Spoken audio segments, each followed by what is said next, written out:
children, welcome to the poem Cypress Street, written by Todd Michael. This is a very beautiful poem, Standard for Literature book Mulberry. You take out page number 143. So, Cypress Street, let's have an introduction about the writer. Todd Michael St. Pierre writes poems, songs and plays for children. He is a storyteller at school throughout the southern United States. Among his published works are Somewhere, as told by Garrett the Parrot, and the Louisiana State Bird Beauty Pageants. So let's look at the summary of the poem.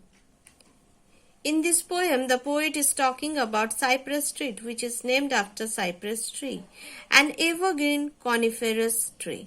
The poet was walking down the pavement of Cypress Street and felt that it was very hot due to the sun's heat. The poet's great-aunt Jane explained that all cypress trees have been cut down to make use of wood, and lampposts have taken the place of cypress trees.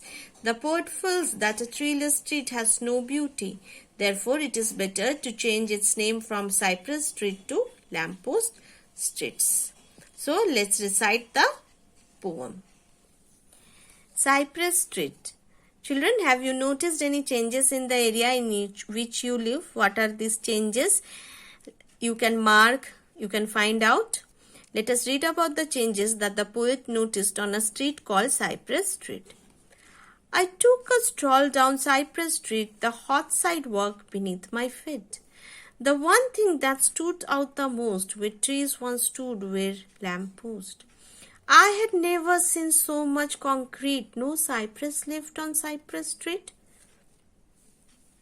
According to my great-aunt Jane, there used to be a lot of them. They cut them down, they took their wood. A treeless street is plumb no good, just like a treeless neighborhood. So tell the mayor next time they meet to change the name to Lamppost Street. Now, this is a poem when the poet actually wants to take a walk on the Cypress Street. The place name is Cypress Street, and it was very hot. He was feeling beneath his feet, and one thing he stood out, and he saw that it is strange that there were no tree in the Cypress Street, and in place of the tree where the tree used to stood, the cypress trees used to stood, now there are lampposts.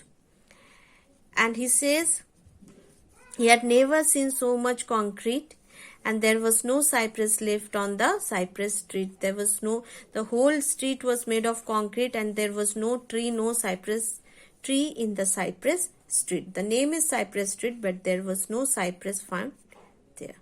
According to the poet's great-aunt Jane, there used to be lots of cypress trees on this place, but they were cut down, the trees were cut down, and the woods were used, and now the street is treeless and it's of no good, because only there is a name left, Cypress Street, but there is no cypress in the street.